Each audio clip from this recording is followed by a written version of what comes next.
ጥልፍልፉን ነገር ስናይ ግርፋቱን ማንገቻውን ስናይ ጅራፉን እንድናስብ ደሙ ሁለት ጊዜ ነው የፈሰሰው። አንደኛ ቅድስት ነፍሱን ከስጋው ከመለየቱ አስቀድሞ ከመላ ሕዋሳቱ ደሙ ሲፈስ ነበር። ሲገረፍ፣ ሲቸነከር፣ አክሊለ ሦክ ሲቀዳጅ በዚህ ሁሉ ደም ይፈስ ነበር። 9 ሕዋሳቱ በሙሉ ደም አስተናግደዋል። አንደኛ ራሱ ላይ ነው። ራሱ የሾህ አክሊል ሲደፉበት፣ ራሱን በዘንግ ሲቀጠቅጡ ከራሱ ላይ የፈሰሰው የደም ብዛት ሰፍሮ ልንቆጥረዋችን። ከዚህ ጀምሮ የጀርባ አጥንታችን እስከዚህ ድረስ ቁጥሩ 33 ነው። በኢየሱስ ክርስቶስ እድሜ ልክ 33 ዘመኑ የራስ ቅል ጎልጎታ ላይ እንደተሰቀለ ዛሬም የ33ቱ አከርካሪ አጥንታችን እድሜውን ነው የሚወክለው። 41ዱ ኪርያላይሶን 41ዱ እግዚኦ መሐረነ ክርስቶስ አዳም የተጓዘበት ጉዞና የመጨረሻ የተቀበለው የድህነት ተስፋ የተፈጸመበት ሳምንት ስለሆነ ነው።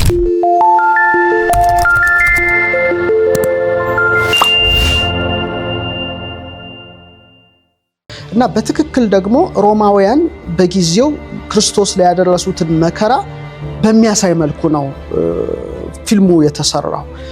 በፊት የተሰራ አለ እንደዚህ ሊገልጸው አልቻለም። ይሄኛው ግን በቃ አጠቃላይ ፍኖተ መስቀሉን ጨምሮ የተደረጉት ነገሮች በአጠቃላይ በጣም ያሳዝኑ። በተለይ ቅድስት ድንግል ማርያም ደግሞ እንባዋ፣ ለቅሶዋ፣ ሐዘኗ፣ እግረ መስቀሉ ስር መውደቋ፣ መነሳቷ ይሄ ለሚያይ ሰው በጣም ከባድ ነበረ እና አጠቃላይ ቅዱሳት መጻሕፍት ላይ ያነበብነው በሚታይ መልኩ ሙሉ ይገልጠዋል ማለት ግን አይደለም። የጌታን ሕማማት ግን ትንሽ ለልብ በሚሰማ መልኩ አግዝፎ ያሳየ በመሆኑ መላውን ዓለም ነው በጊዜው ያንቀሳቀሰው። ሌላው በጣም የሚደንቀው ፊልሙ የተሰራው በአራማይክ ቋንቋና በላቲን ቋንቋ መሆኑ ደግሞ ልዩ ያደርገዋል። አራማይክ ደግሞ የክብር ባለቤት ጌታችን መድኃኒታችን ኢየሱስ ክርስቶስ በዘመነ ስጋዌው ሲያስተምርበት ሲነጋገርበት የነበረ ቋንቋ ነው እና በተለይ ፊልሙን የሚያይ ሰው ግዕዝን የሚሰማ ይመስለዋል። ለምሳሌ ብዙ ቃላት ስቀለው የሚለው ነገር እንዴ ምንድነው የምሰማው ሊል ሁሉ ይችላል። ለምሳሌ አቡነ ዘበሰማያትን ጸሎት ብንል እኛ አቡነ ዘበሰማያት ይትቀደስ ስምከ ብንል እነሱ በአራማይክ አቡነ ዘበሰማያት ይትቀደስ ስምከ ቲቴ ማለኩታ እያሉ ይናገሩት። ደግሞ የሮማውያን ደግሞ የላቲን ቋንቋ ተጠቅሞ በዘመኑ ይነገርበት የነበረውን ቋንቋ ማሳየቱ እጅግ በጣም የሚገርም። ካኖኒካል ጎስፕልስ የምንላቸው በቴዎሎጂ ማቴዎስ፣ ማርቆስ፣ ሉቃስ፣ ዮሐንስ የጻፉትን ብቻ ሳይሆን የቤተ ክርስቲያን የትውፊት መጻሕፍትን በሙሉ ደግሞ ተጠቅሟል። ይሄ በጣም ደግሞ ልዩ የሚያደርገው ነው። ምክንያቱም ጌታችን ያደረገው ሁሉ ቢጻፍ ዓለም ባልበቃውም ነበረ እንዳለውና በዚህ መጻሕፍት ያልተጻፈ ብዙ ነገር አደረገ የሚለው ቤተክርስቲያናችን ያንን ያደረጋቸውን ተአምራት ትምህርት አግኝታለች። በትውፊት ሆሊ ትራዲሽን ወይም በተቀደሰ ትውፊት ያንን ተጠቅሟል። ለምሳሌ ወደ 4ኛው ደቂቃ ይሁን 5ኛው ደቂቃ አካባቢ ሊቀ ካህናቱ የያዙትን መቋሚያ ብትመለከተው ዛሬ ሊቃውንተ ቤተክርስቲያን ማህሌታውያን ቅኔ ማህሌት የሚይዙትን መቋሚያ ታያል እና ጥንት የነበረ እንደሆነ በደንብ እንድናውቅ አድርጎናል። የነ ቬሮኒካን ታሪክ ጨምረዋል። ሌሎችንም ታሪኮች በመጨመሩ የፓሽን ኦፍ ክራይስት በተለይ ልዩ አድርጎታል። ጥንታዊያት መጻሕፍትን መጠቀሙ ዓለም ያላወቃቸውን ነገር ግን ኢትዮጵያ በተለይ ያወቀቻቸው ምናልባት በኋላ ልናነሳው እንችላለን።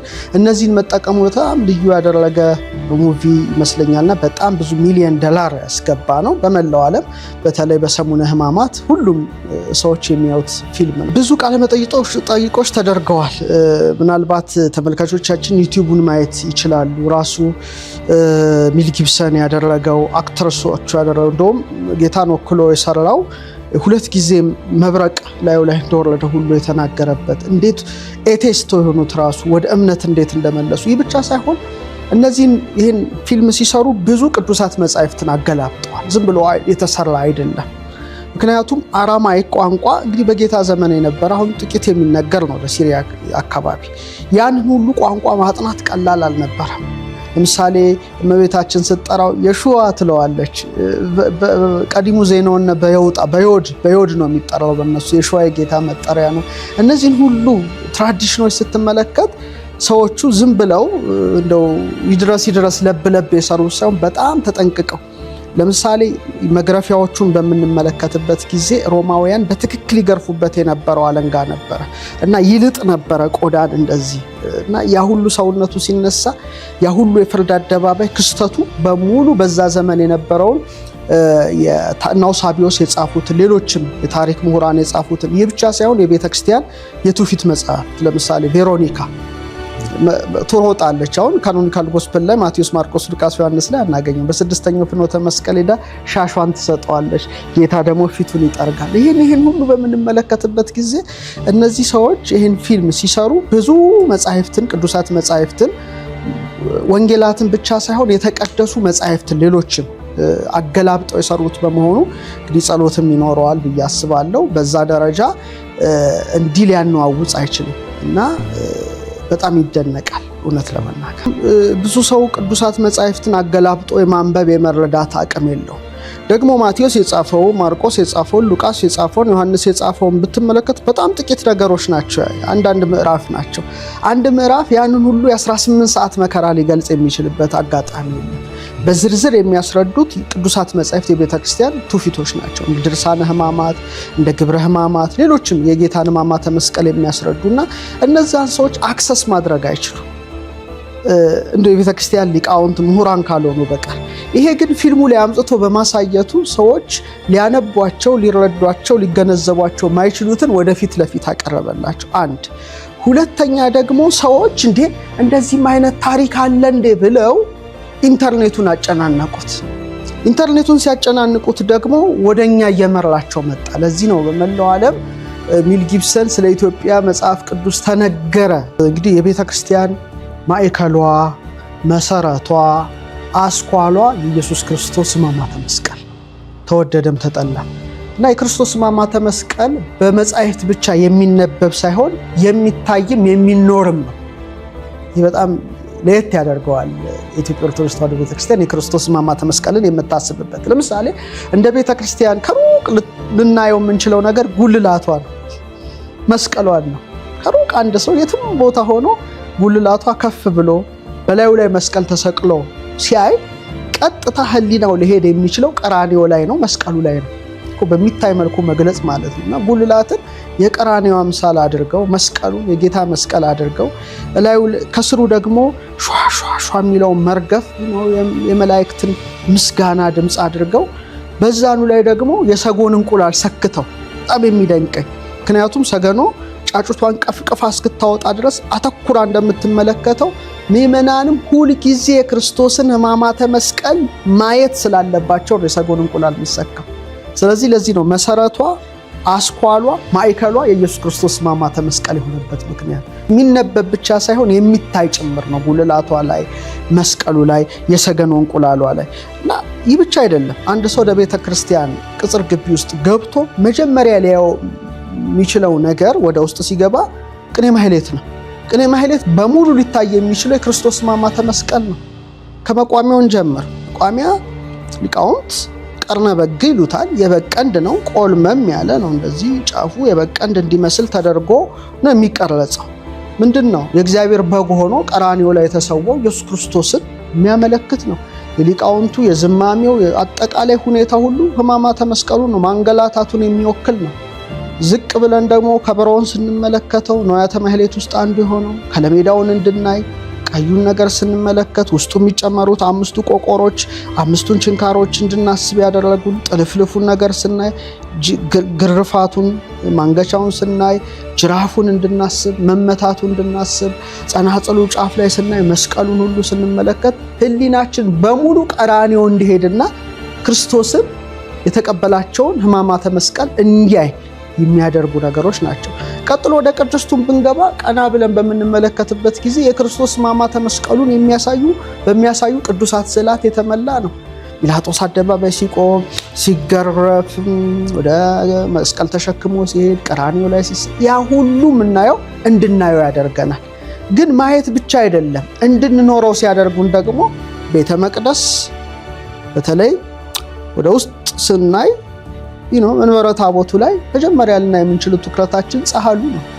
ስጋው ቅዱስ ስጋው የነበረበት ጻሕሉን መቃብሩ ነው ትዝ የሚለን። ቅዱስ ስጋው የነበረበት ደሙ የተቀዳበትን ጽዋ ስንመለከት ጎኑ ነው ትዝ የሚለን። ዕርፈ መስቀሉን ስናይ የለንጊኖስ ጦር ነው ትዝ የሚለን።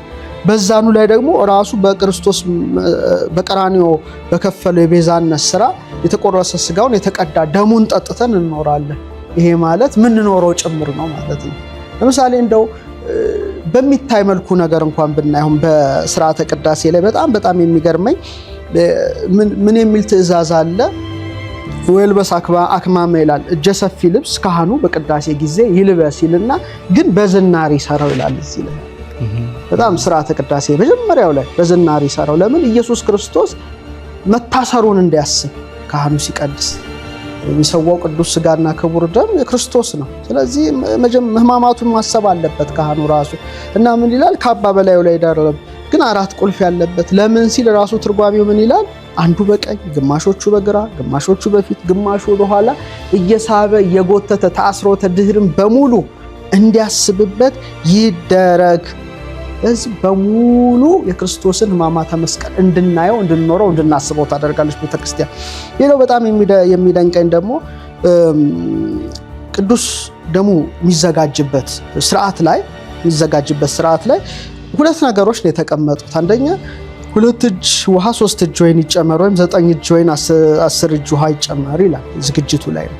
ምንድነው ዋናው ሲታሰብ ግን ክርስቶስ 2 ጊዜ ነው ደሙ የፈሰሰው በመጀመሪያው ደረጃ። ለዚህ ነው ቅዱስ ምእመናን አሁንም ቢሆን ካህኑ ብቻ ሳይሆን ምእመናን ቅዱስ ደሙን ሲቀበሉ 2 ጊዜ አሜን አሜን ማለታቸው። ደሙ 2 ጊዜ ነው የፈሰሰው። አንደኛ ቅድስት ነፍሱን ከስጋው ከመለየቱ አስቀድሞ ከመላ ሕዋሳቱ ደሙ ሲፈስ ነበር። ሲገረፍ፣ ሲቸነከር፣ አክሊለ ሦክ ሲቀዳጅ በዚህ ሁሉ ደም ይፈስ ነበር። ሁለተኛ ተፈጸመ ብሎ ቅድስት ነፍሱን ከስጋው ከለየ በኋላ በተሳለ ጦር ቀኝ ጎኑን በወጉት ጊዜ እንደገና ደሙ ፈሷል። ስለዚህ ምእመናን የሚኖሩት ሕይወት ነው የቀራንዮ ጉዳይ።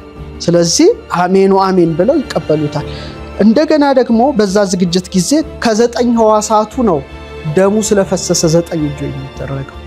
9 ሕዋሳቱ በሙሉ ደም አስተናግደዋል። አንደኛ ራሱ ላይ ነው። ራሱ የሾህ አክሊል ሲደፉበት፣ ራሱን በዘንግ ሲቀጠቅጡት ከራሱ ላይ የፈሰሰው የደም ብዛት ሰፍሮ ልንቆጥረው አንችልም።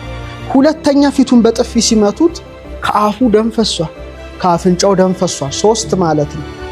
ከዛ በኋላ ደግሞ በችንካር ሲቸነክሩት እጆቹ እግሮቹ በ4 ችንካሮች ሲቸነክሩት እንደገና ደም ፈሷል። 9ኛ ደግሞ ጎኑን ሲወጉት አሁንም ደም ፈሷል። 10ኛ ደግሞ እጅ ውሃ መሆኑ ደግሞ ውሃ ፈሷል። ስለዚህ ምንኖረው ሕይወት ነው። ለምሳሌ ቅዳሴ ስናስቀድስ ካህኑ 21 ጊዜ ቡራኬ ያደርጋሉ። ውስጥ ቡራኬ ምንድነው? የክርስቶስ ሕማማተ መስቀል ነው። ምክንያቱም ሐሙስ ማታ 3 ሰዓት ተያዘ፣ ሌሊቱ 9 ሰዓት መከራ ተቀበለ። እንደገና ደግሞ ከ1 ሰዓት ጀምሮ ደግሞ እስከ 9 ሰዓት 18 ሰዓት ሙሉ ሕማማተ መስቀልን ተቀበለ። ከዛ 3 ቀን 3 ሌሊት በከርሰ መቃብር አደረ። ሲደመር 21። ስለዚህ 21ዱ ቡራኬ ጭምር የክርስቶስን ነገር የሚያስታውስ ነው። በመጨረሻ ትልቁ በቤተ ክርስቲያን ዲቫይን ሊተርጂ ቅዳሴ ነው። የ6 ሰዓት እስከ 9 ሰዓት የምንቆየው ቅዳሴ እኮ የቀራንዮ ከ6 ሰዓት እስከ 9 ሰዓት የቆየው እኮ ነው። እያንዳንዳችን እዚህኑ ሞተ ከያልን እኮ እያመሰገን የምንቆየው እኮ የቀራንዮ ቆይታ ነው። ልክ 9 ሰዓት ላይ ቅዳሴው መጠናቀቁ እና ድርገት መውረዱ እኮ ተፈጸመ ማለቱ መዝጊያው እኮ ነው። አለቀ ትቡ በሰላም የመጨረሻ የድህነት መጠናቀቂያ እኮ ነው። ስለዚህ አስኳሉ መሰረቱ ነው። ምናየው ነው፣ ምንሰማው ነው፣ ምናሸተው ነው፣ ምናደምጠው ነው፣ ምንበላው ነው፣ ምንጠጣው ነው። በአጠቃላይ ግን ምንኖርበት ሕይወት ጭምር እንደሆነ በእውነት እንደዚህ አድርጎ የክርስቶስን ሕማማተ መስቀል የምታሳይ ታላቅ ቤተክርስቲያን። እኔ አሁን ሁሌ ዕለተ ዓርብ ብቻ አይደለም ወይም ሰሙነ ሕማማት ብቻ አይደለም የክርስቶስን መከራ የምናስበው፣ ዕለት ዕለት እናስበዋለን። እንደውም አንድ ነገር በናገር ብጀምር ይሄ ለብቻው አንድ ርዕስ ይዘን አንድ ቀን ብንወያይበት ደስ ይለኛል። ምእመናን የክርስቶስን ሕማማተ መስቀል ስለማሰባቸው ሊቀ ጠበብት አለቃ እያሌው ታምሩ አንድ ያስተማሩት ትምህርት አለ። የራስ ቅል ትምህርት አላቸው ዩቲዩብ ላይ ያለ በጣም ደጋግሜ ሰምቼዋለሁ እና በጣም ደስ ይለኛል። የመጋቢት መድኃኔዓለም የሰበኩት ስብከት ለምን ትቄ አልባሲ ከያሉ እየጠቀሱ ኢሳይያስ ሁሉ ያስተማሩ ነው። ምንድነው ያሉት? ጌታችን መድኃኒታችን ኢየሱስ ክርስቶስ የራስ ቅል ጎልጎታ ላይ አንድ ጊዜ ነው መስቀሉ የተተከለው። ዛሬ ግን በክርስቲያኖች ራስ ላይ ሁሌ መስቀሉ ተተክሎ ይኖራል ያሉት ነገር በጣም ይገርመኛል። አሁን አንድ ሰው ሲወለድ ምድር ላይ ሲመጣ ዮድ እጆች ሰሩኝ ያበጃጁኝ እንደሚል እግዚአብሔር ያበጃጀው የሰራው ሕይወትን እስትንፋስ የሰጠው መቅደስ ስለሆነ አንድ ሰው ምድር ላይ ሲመጣ ስቅለቱን በሚያስብ መልኩ ነው እግዚአብሔር የሚያመጣው። ለምን? አንድ ሰው ምድር ላይ ሲመጣ በሳይንሱም በሁሉም የተረጋገጠ ነው። ከዚህ ጀምሮ የጀርባ አጥንታችን እስከዚህ ድረስ ቁጥሩ 33 ነው። በኢየሱስ ክርስቶስ እድሜ ልክ ነው። ከዛ የራስ ቅል አለ። ስለዚህ በ33 ዘመኑ የራስ ቅል ጎልጎታ ላይ እንደተሰቀለ ዛሬም የ33ቱ አከርካሪ አጥንታችን እድሜውን ነው የሚወክለው። ጭንቅላታችን ጎልጎታ ነው ለሱ። የማታስተውሉ የገላትያ ሰዎች ኢየሱስ ክርስቶስ እንደተሰቀለ ሆኖ በፊታችሁ ተስሎ ነበር፣ ለእውነት ታዘዙ አዚም ያደረገባችሁ ማን? ገላትያ 3 ላይ ሐዋርያው ቅዱስ ጳውሎስ እንዳለው። ለምሳሌ እዚያው በምናየው በስክሪኑ ላይ በምናየው የስቅለቱ ስዕል ስር አንድ የራስ ቅል ይታያል። የአዳም ጭንቅላት ነው። አዳም 22ኛ ፍጥረት ነው። ሰው ምድር ላይ ሲመጣ እኮ የስከል ቦንስ ቁጥሩ እኮ 22 ነው። ስለዚህ ጭንቅላታችን እንደ ጎልጎታ አድርጎታል መሲህ ወልደ እግዚአብሔር ኢየሱስ ክርስቶስ። ስለዚህ የኢየሱስ ክርስቶስን መከራ መስቀል ሁሌ ሕማማተ መስቀል ላይና ዕለተ ዓርብ የስቅለቱ ቀን አንድ ላይ የምናስበው ብቻ አይደለም። ዕለት ዕለት የምንኖረው የምናየው የምንበላው የምንጠጣው የምንዋሃደው እውነት ነው የሚል ነው። ሰሙነ ሕማማት እኮ ነው። የሕማማት ሳምንት የሚነበበውም ግብረ ሕማማት ስለ ክርስቶስ ሕማማት የሚዘረዝር መጽሐፍ። ስለዚህ የተከፈለልን ውለታ ቀላል ውለታ አይደለም። ያገኘነው የህሊና ሰላም ቀላል አይደለም። መርገመ ስጋ መርገመ ነፍስ መሻር ከምንም በላይ ነው እና ትልቅ ፍቅሩ የምናስብበት ደግሞ ጥሩ እድልም ነው።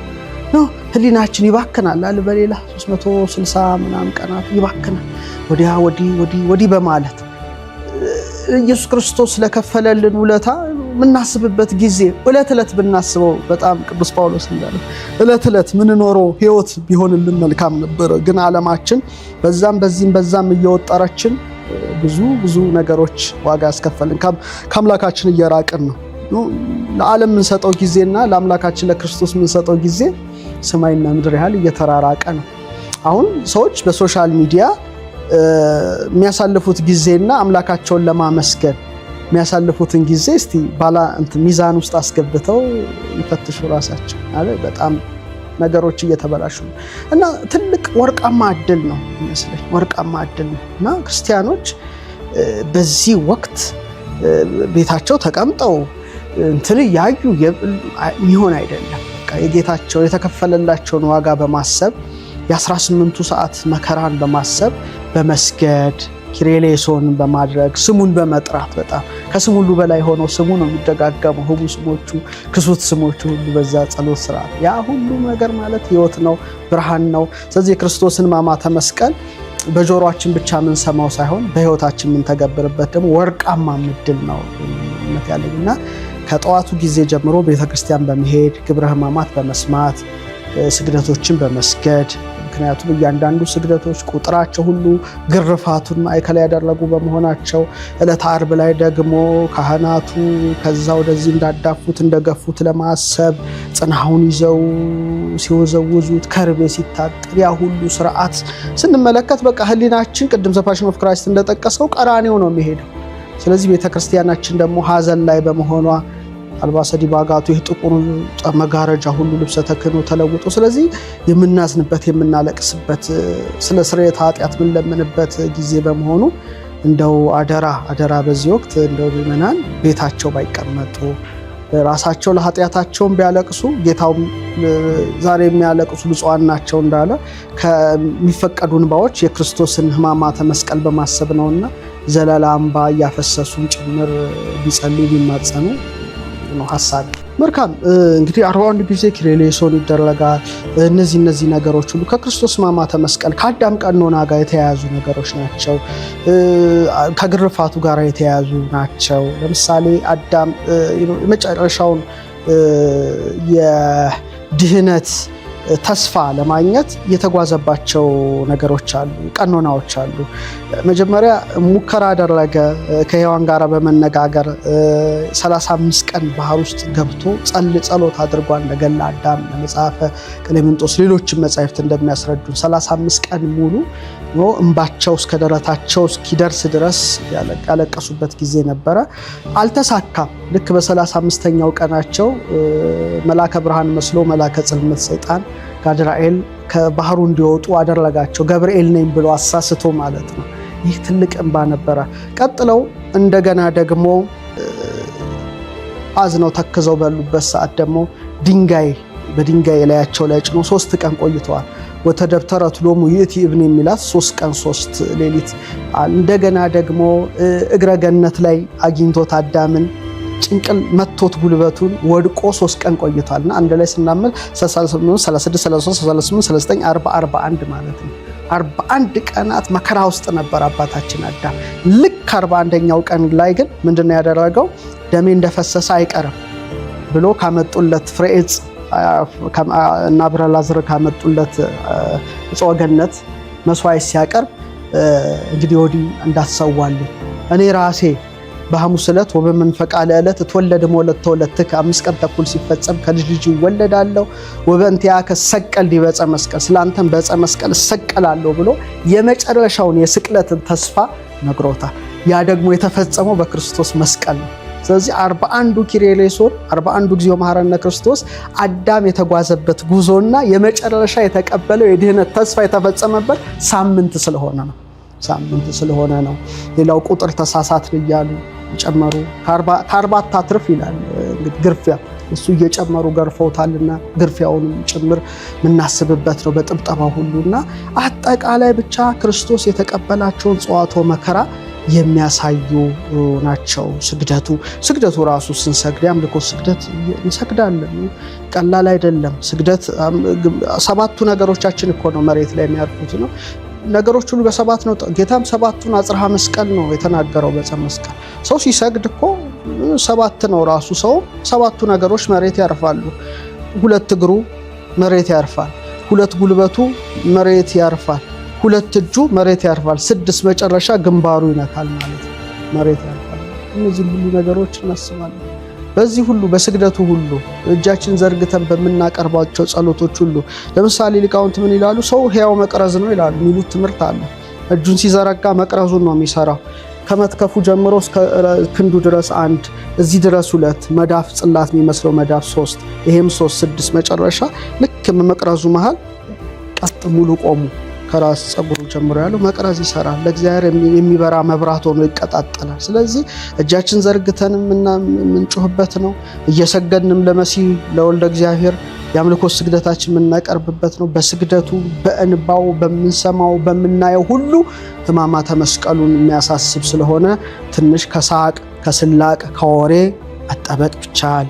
ግብረ ሕማማትን በሚነበብበት ቅኔ ማህሌት ውስጥ እንደው ተመስጦሽ ሁሉ ቢኖሩ እርስ በርስ ማውራቱ ይሄ ነገር ሁሉ ቀርቶ በአጠቃላይ በምእመናን ዘንድ የስልክ መጎርጎሩ ሁሉ ነገር ቀርቶ በፍጹም ስርዓትና ተመስጦ የተሰጠንን ወርቃማ ዕድል ዘመንም ስጦታ ነውና ጌታችንን በስጋችን እንድናከብረው መንፈሳዊ መልእክቴ ነው።